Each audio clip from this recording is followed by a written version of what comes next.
diente por diente, mano por mano, vida por vida. Mataron a Cristo, ustedes también tienen que pagar por eso. Entonces el apóstol Pablo les decía, entonces si no saben qué significa la cena del Señor, no participen, porque están acarreando maldiciones para ustedes. Entonces, un repaso práctico. Entonces, la semana pasada aprendíamos que debemos de examinarnos a nosotros mismos, no para ver cuánto pecado tenemos o cuán santos somos, sino para ver si sabemos lo que estamos haciendo. Entonces el apóstol Pablo les decía a los hermanos de la iglesia de Corintio, ustedes deben de examinarse no para ser reprobados, sino para disciplinarse y para llegar al conocimiento.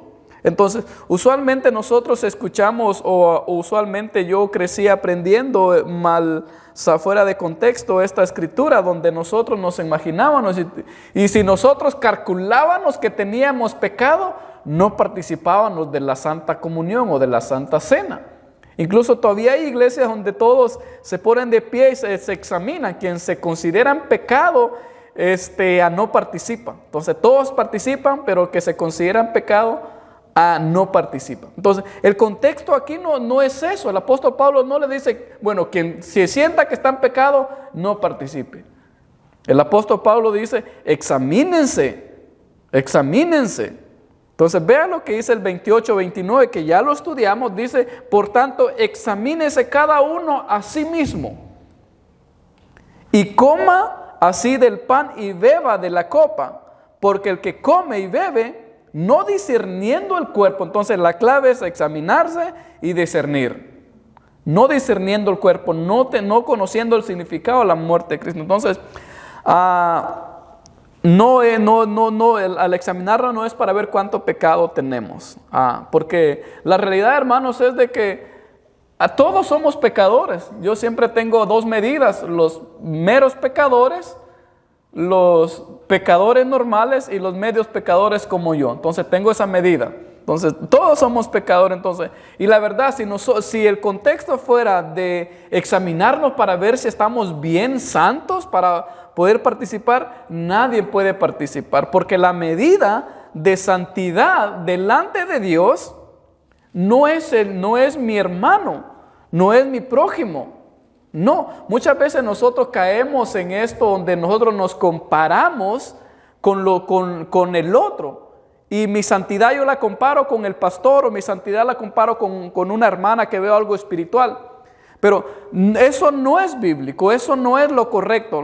Yo no puedo comparar mi espiritualidad con un hermano, con una hermana, porque esa no es la medida. Si yo quiero comparar mi espiritualidad, la medida para compararme espiritualmente es Dios.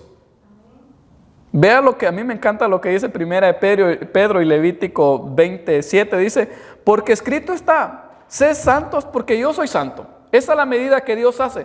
Sean santos, dice Dios, no porque su hermano es santo. Sé santo porque tu hermano es santo. Sea santo porque el pastor es santo. Sean santos porque el padre, sean santos por... No, dice, sean santos ¿por quién? Porque Dios es santo. Entonces, si nosotros queremos la medida de santidad es Dios. Ese es el punto.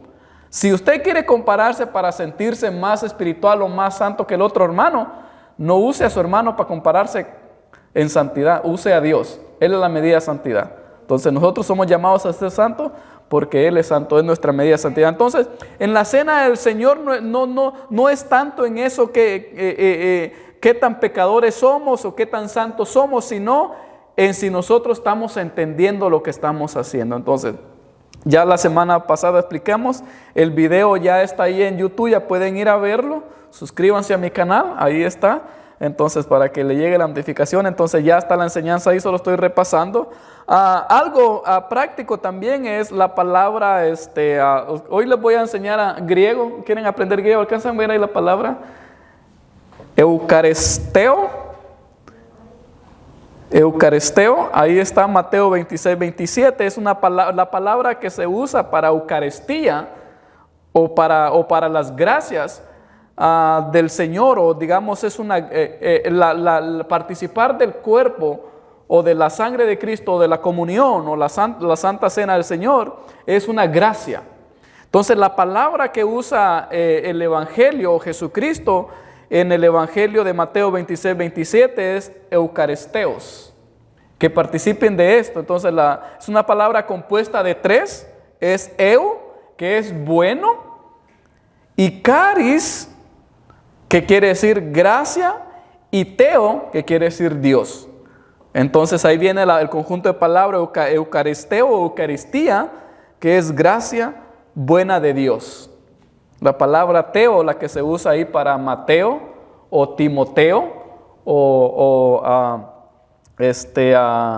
¿qué otra con teo? ¿Qué hay usted la palabra que termina con teo, empieza con teo? Teo González, Teófilo, Teodoro. Es esta palabra que está ahí de último, es teo, que quiere decir Dios. Entonces de ahí viene derivado. Entonces si ve la palabra ahí, va con juego con Dios. Entonces está ahí el teo. Entonces teo en griego es Dios. Entonces es una gracia buena de Dios. Eucaristía, gracia buena de Dios. También se traduce como gracia inmerecida. Entonces la Santa Cena o participar de la Cena del Señor es una gracia inmerecida que nadie merece participar, pero es por la gracia buena dada por Dios.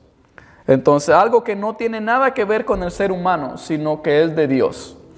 Entonces ¿estamos claros ahí? ¿Preguntas y comentarios? ¿Continuamos? ¿Continuamos? Entonces, la semana pasada habíamos visto unos versículos, después nos salteamos hasta el 27 al 33, y ahora vamos y dejamos el 23 con el 24. Entonces, el apóstol Pablo va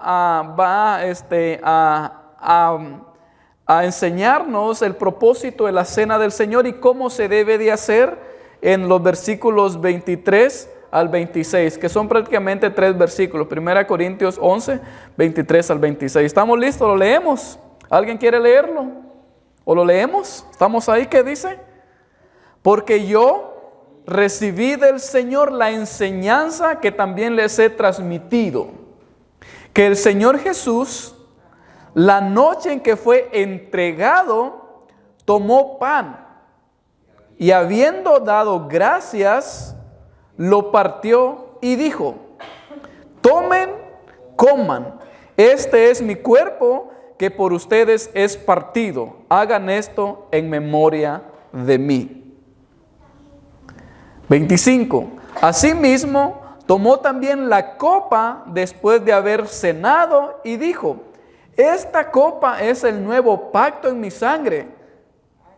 Hagan esto todas las veces que la beban en memoria de mí.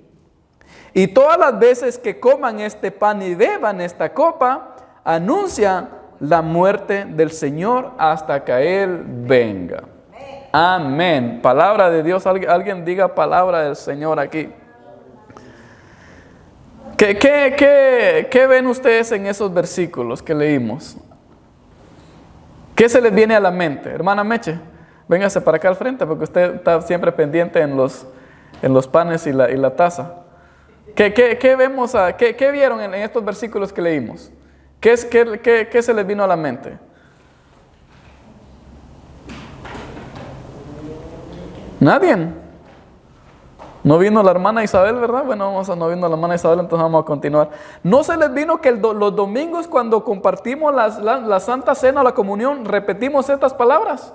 ¿No se familiarizaron con el domingo?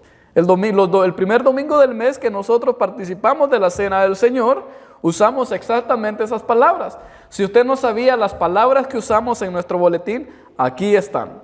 Usamos las palabras del apóstol San Pablo, 1 Corintios 11, del 23 al 26. Esas palabras son las que usamos. ¿Qué más podemos resaltar de aquí de esta lectura? Solo son 3 versículos. Anunciamos la muerte de Cristo. Anunciamos la muerte de Cristo, es una verdad. Ajá.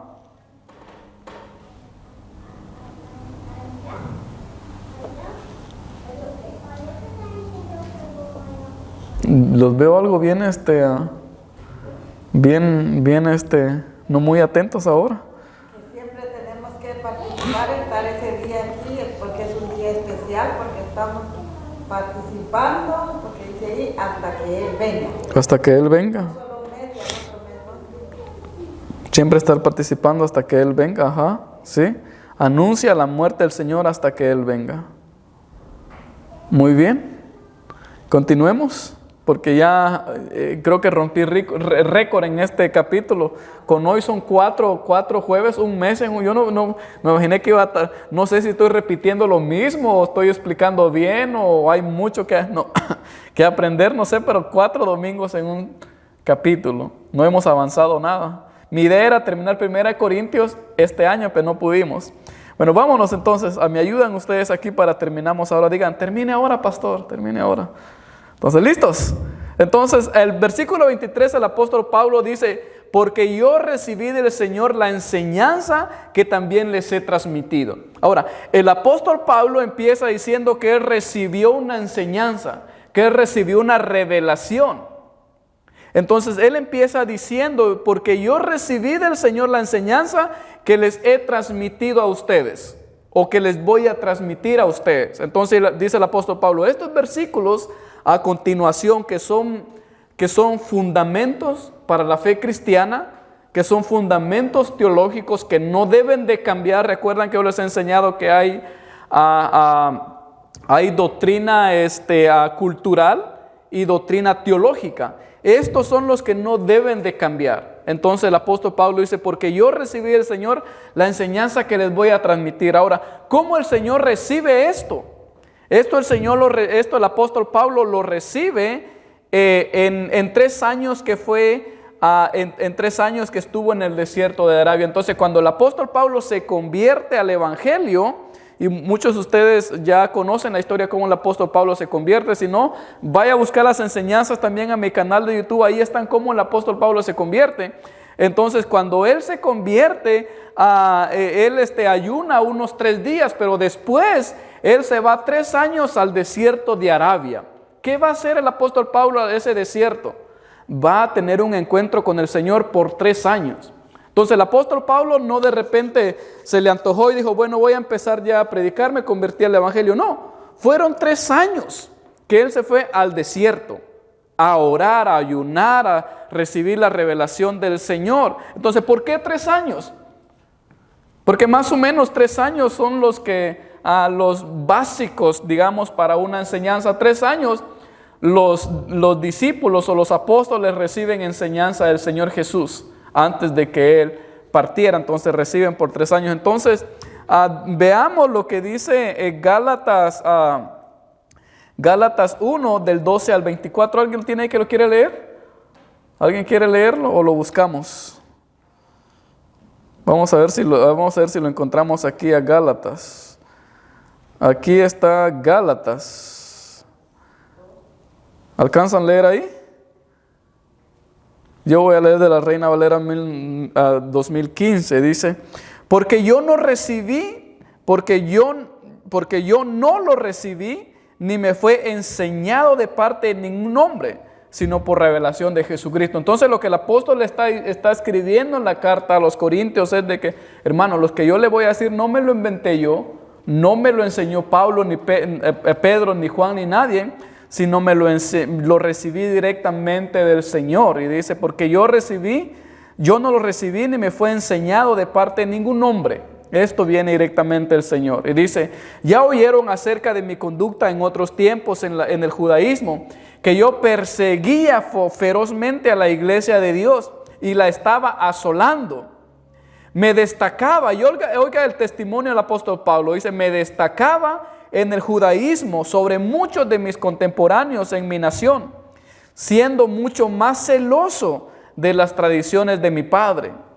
Pero cuando Dios, quien me apartó desde el vientre de mi madre y me llamó por su gracia, tuvo a bien revelar a su Hijo en mí para que yo anunciara entre los gentiles, no consulté de inmediato con ningún hombre, ni subí a Jerusalén a los que fueron apóstoles antes que yo, sino que partí para Arabia y volví de nuevo a Damasco. Dice, cuando yo me convertí, yo no quise preguntarle a Pedro, no quise preguntarle a Juan nada. Yo quería que Jesús mismo me revelara a mí. El apóstol Pablo dice que sube a Arabia. Entonces se va a Arabia, al desierto. Luego, después de 3 años, dice, de 3 años en el desierto, subí a Jerusalén para entrevistarme con Pedro. Entonces él está relatando antes de su ministerio, dice, después de 3 años en Arabia, subí a Jerusalén para entrevistarme con Pedro. Entonces cuando el apóstol Pablo se convierte al cristianismo, él no habla con ninguno de los apóstoles, se va a Arabia. Ya después, 3 años después, regresa. ¿Y a quién va a buscar? Al apóstol Pedro. Dice, para entrevistarme con Pedro, y permanecí con él 15 días. 15 días de entrenamiento con el apóstol Pedro. Entonces, va a recibir 3 años de una búsqueda de Dios en el desierto. Después llega y recibe 15 días de educación con Pedro. Podemos decir educación con Pedro. Pedro era uno de los más acercados al Señor, entonces dice que 15 días pasa con Pedro. Y dice que no vi a ningún otro de los apóstoles, sino a Jacobo, el hermano del Señor. Entonces dice que solo vio a Pedro y a Jacobo, quien era hermano de sangre del Señor. A Jacobo, el hermano del Señor. Entonces de ahí él continúa su relato, pero les quería dar más o menos a explicar sobre esto, de que esta revelación que el apóstol Pablo dice aquí en el versículo 23, se refiere a una revelación que él tuvo en el desierto en Arabia, y tuvo varias revelaciones. Tuvo estas revelaciones y tuvo otra revelación donde él es llevado, él menciona que fue al tercer cielo, fue a una dimensión tercera, donde él vio cosas que no las quiso escribir, pero que los creyentes la van a ver algún día. Entonces le dice, yo fui a un lugar y vi esto, pero no se me es permitido compartirle al ser humano. Entonces el apóstol Pablo es en cierta manera llevado al cielo, no sé cómo fue, no es un misterio. Y después él relata un poco sobre eso, pero dice que no se le permitió. Pero ahí recibe esta enseñanza. Entonces 3 años en Arabia y 15 días con Pedro. Entonces él recibe esta enseñanza. Ahora, también estas secciones de la cena del Señor es una comparación con la última cena que el Señor tiene con sus discípulos y con los apóstoles. Y la vemos en Lucas 22:7. En Lucas 22:7 vemos una similitud a la enseñanza que el apóstol da sobre cómo llevar a cabo la Santa Cena. Entonces da una similitud en Lucas 22:7 y también vamos a leerla porque después nos va a ayudar para otras aclaraciones. Entonces el Evangelio de Lucas 2:7 es interesante también, y guarden estas palabras ahí porque nos va a servir. Dice 2:7. Luego, y Lucas 2:7 nos narra la última cena del Señor con sus discípulos. Y dice, llegó el día de los panes sin levadura, en el cual era necesario sacrificar la víctima pascual. Jesús envió a Pedro y a Juan diciendo, vayan, prepárennos la Pascua para que comamos. Guarden la palabra Pascua ahí porque la vamos a usar más después. Ellos le preguntaron, ¿dónde quieres que la preparemos? Él les dijo, he aquí cuando entren en la ciudad, les saldrá al encuentro un hombre llevando un cántaro de agua. Síganlo hasta la casa donde entre. Díganle al dueño de la casa, el maestro te dice, ¿dónde está la habitación en la que he de comer la Pascua con mis discípulos? Y él les mostrará un gran aposento alto, ya dispuesto, preparen allí. Fueron pues y hallaron como les había dicho y prepararon la Pascua. Esta es la última Pascua. El 14 dice, cuando llegó la hora se sentó a la mesa y con ellos los apóstoles y les dijo, cuánto he deseado comer con ustedes esta Pascua antes de padecer. Porque les digo que no comeré más de ella hasta que se cumpla en el reino de Dios. Aquí hay una promesa que algún día todos los creyentes nos sentemos en la gran cena del Señor, en lo que se va a conocer como las bodas del Cordero, Todo creyente se va cuando los cielos aparezcan de la dimensión espiritual y se ponga esa mesa extendida. Nos vamos a sentar con el Señor y vamos a comer una Pascua. Vamos a comer de la mesa del Señor, y dice, hasta que se cumpla en el reino de Dios. Luego tomó una copa. Entonces, esta es la similitud con la enseñanza del apóstol Pablo, dice el 17. Luego tomó una copa y habiendo dado gracias, caris, dijo, tomen esto y repártanlo entre ustedes, porque les digo que desde ahora no beberé más el fruto de la vid hasta que venga el reino de Dios.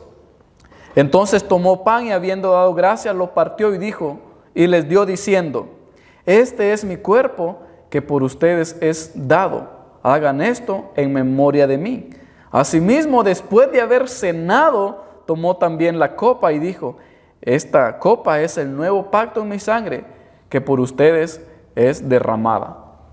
El apóstol Pablo, cuando usa este formato de proceso de la cena del Señor, él está haciendo una muy similitud a las últimas palabras del Señor a Jesús en el Evangelio de San Lucas.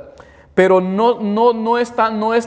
es idéntico, pero no es igual. Entonces siempre vamos a encontrar una similitud, pero no va a ser igual, porque esta fue una revelación especialmente que el Señor le da al apóstol Pablo, una revelación especial. Entonces hay una similitud. Entonces dice, porque yo recibí del Señor la enseñanza que también les he transmitido, que el Señor Jesús, la noche en que fue entregado, tomó pan. Y después, ¿qué dice? Tomó pan.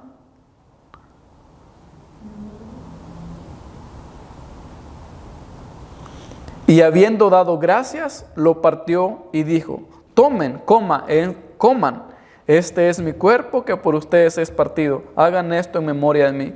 Estas son las secciones que la iglesia de Corintios debería de saber para poder participar. Y esto es lo que todo cristiano debería saber para poder participar. Entonces hay 7 verdades que todo creyente necesita saber antes de participar de la cena del Señor. Entonces la primera verdad es que hay que dar gracias por el privilegio. Entonces nosotros no podemos participar de la cena del Señor o del sacramento de la comunión sin empezar con un agradecimiento. Entonces debemos de hacerlo con gracias, porque es un privilegio.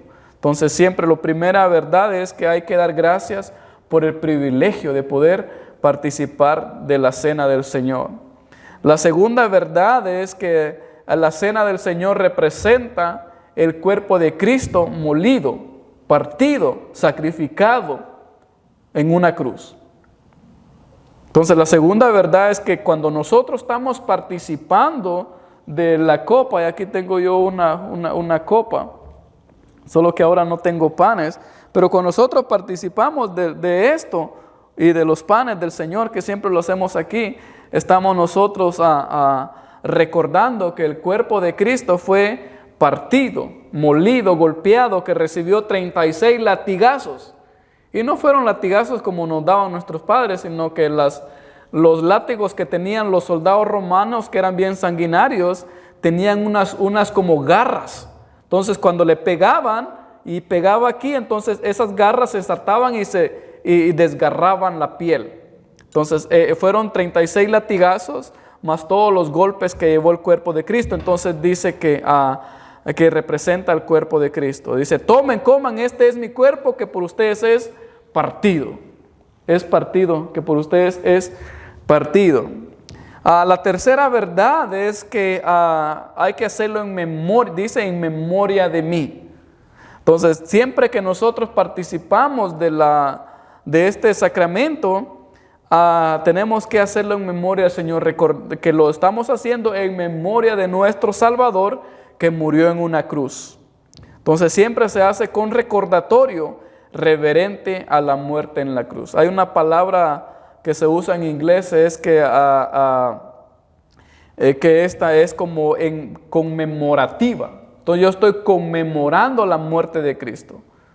Lo estoy haciendo en esa reverencia de conmemoración de que alguien murió en una cruz por mis pecados y que su cuerpo fue partido. Entonces esa es la tercera verdad de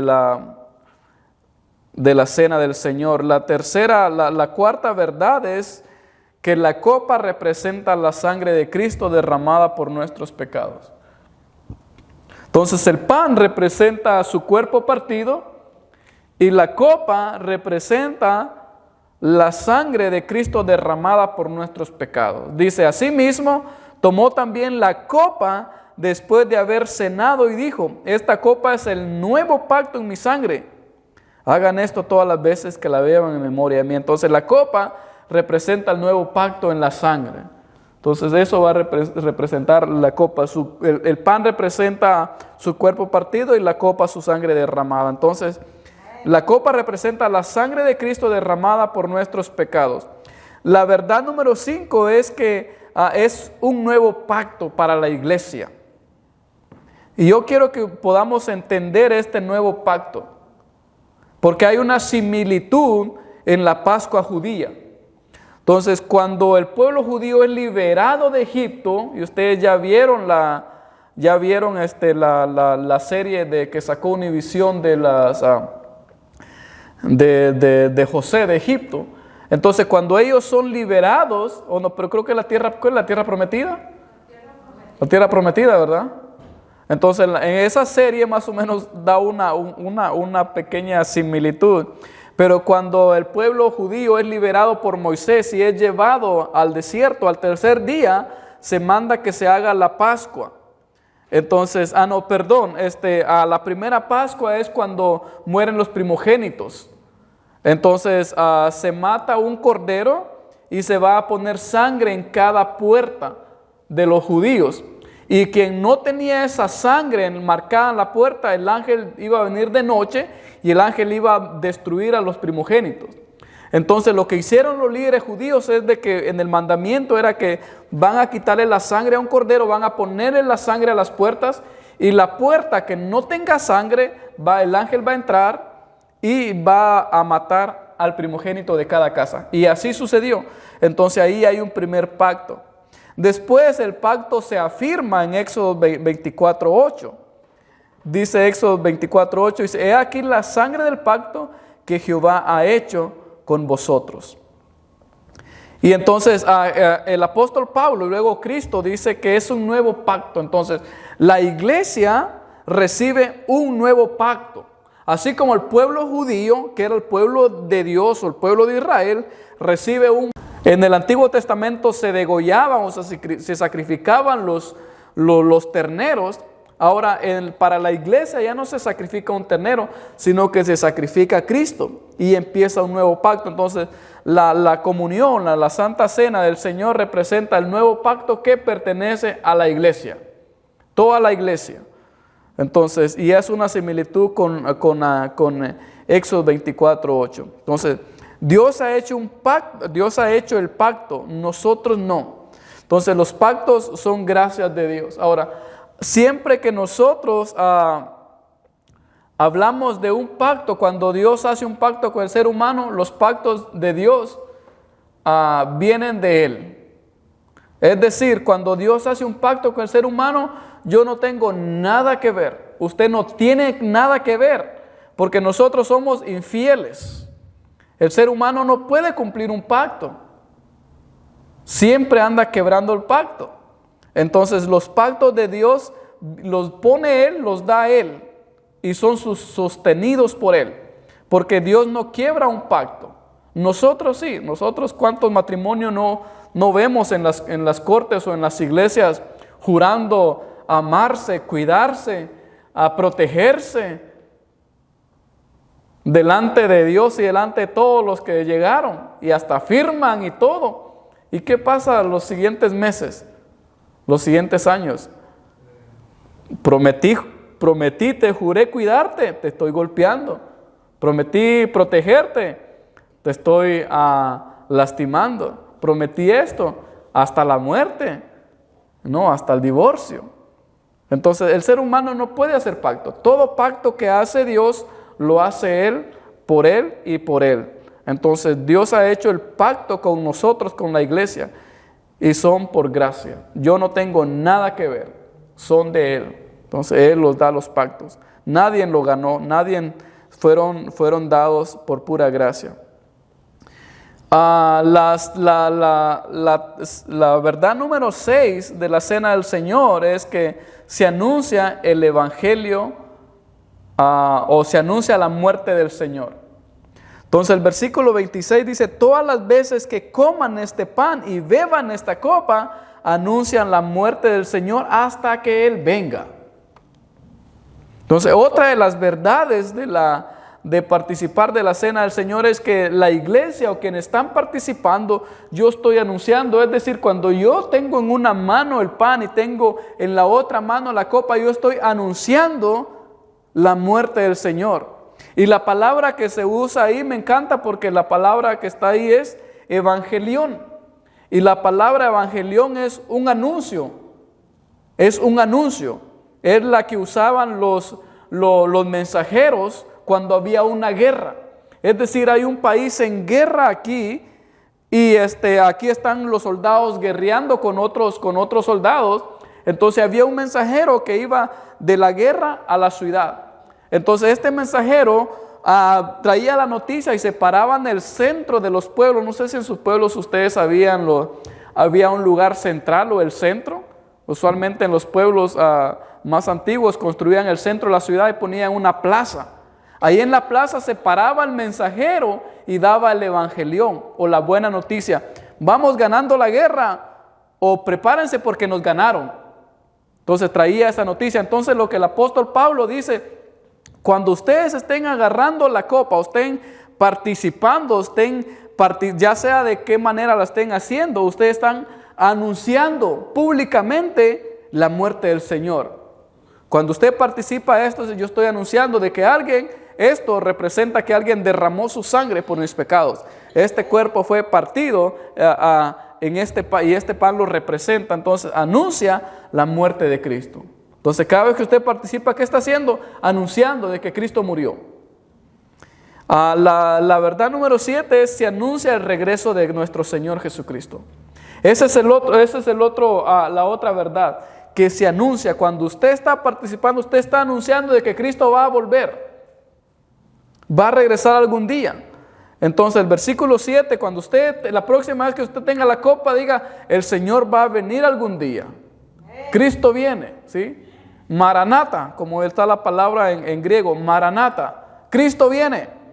Entonces no es nada más de que participo para sentirme bien o porque es un ritual, no. Dice el apóstol Pablo: anuncien, participen, porque representa la venida del Señor Jesucristo.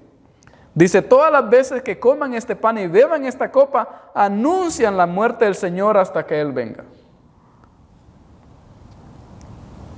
Entonces ahora ya tenemos esas 6 verdades. A 6 verdades. Número 1, hay que dar gracias por el privilegio de participar. Número 2, representa el cuerpo y la sangre de Cristo, molido y partido. Lo hacemos en memoria y en recordatorio de la muerte de Cristo en la cruz. 4, la copa representa la sangre derramada por nuestros pecados. 5, es un nuevo pacto para la iglesia. Y 6, se anuncia la muerte del Señor. 7, se anuncia el regreso de Cristo. Entonces, todas estas 5 verdades ocurren cuando nosotros estamos participando de este sacramento, de este mandamiento. Ahora, preguntas y comentarios hasta aquí. ¿Vamos bien? Ahora, hay una pregunta que tengo aquí para ustedes. ¿A cada cuánto tiempo hay que celebrar la Cena del Señor? Bueno, tengo una pregunta más anterior. ¿Quiénes pueden participar de la Cena del Señor?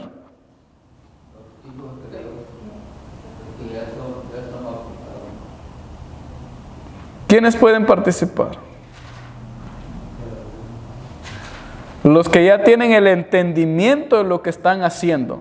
Quien no tiene el entendimiento de lo que está haciendo, no puede participar. Si usted ya sabe qué es lo que está haciendo, usted puede participar. Entonces, ¿a cada cuánto tiempo hay que celebrar la Cena del Señor? ¿A cada cuánto creen ustedes?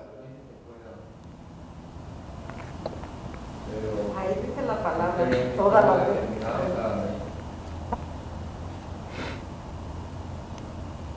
Nosotros aquí la iglesia metodista la celebra cada mes.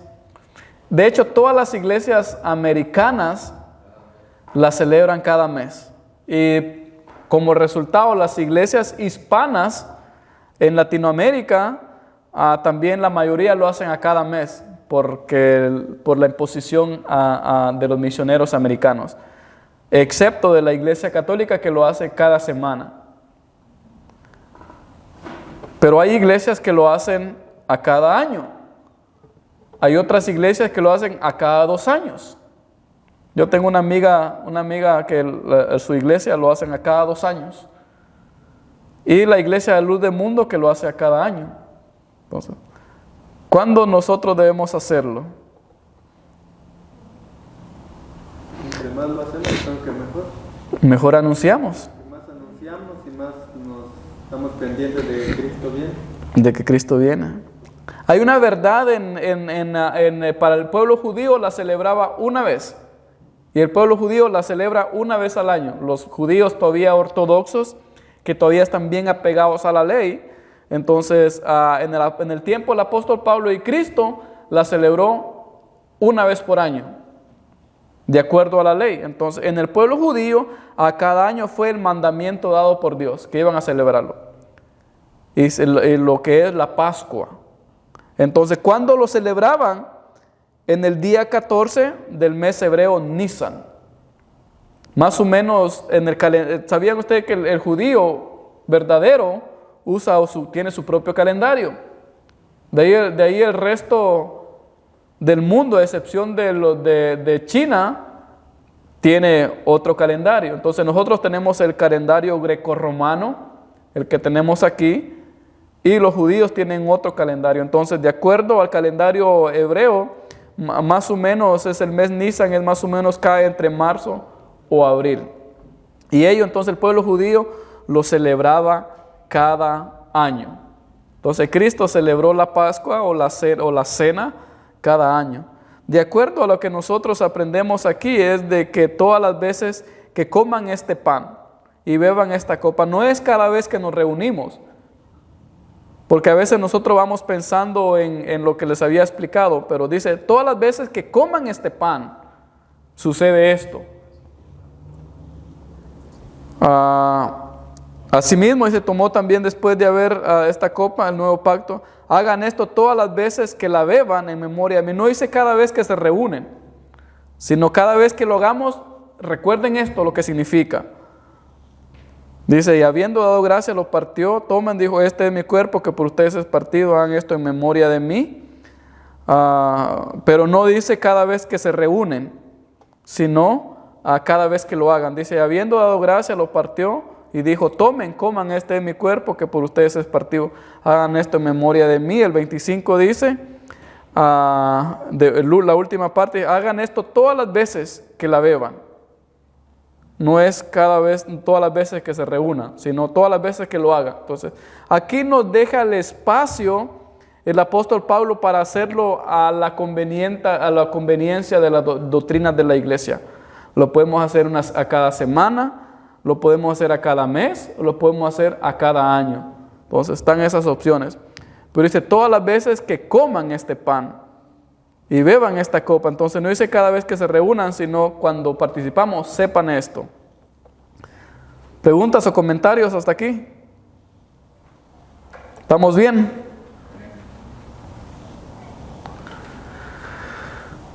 Yo comento que posiblemente ellos lo hacían mínimo cada semana. ¿Quiénes? Los hermanos de Pablo. La iglesia primitiva sí ya lo hacía cada semana. La iglesia primitiva ya lo hacía. La iglesia empezó un nuevo mandato cada semana. Pero el pueblo judío lo hacía una vez al año. Entonces sí, el apóstol Pablo no dice cada vez que se reúnan, sino cuándo lo hagan. Entonces, pero sí, de acuerdo a más o menos lo que nos da el apóstol Pablo es que cada primer día de la semana, que para el judío el primer día de la semana es el domingo.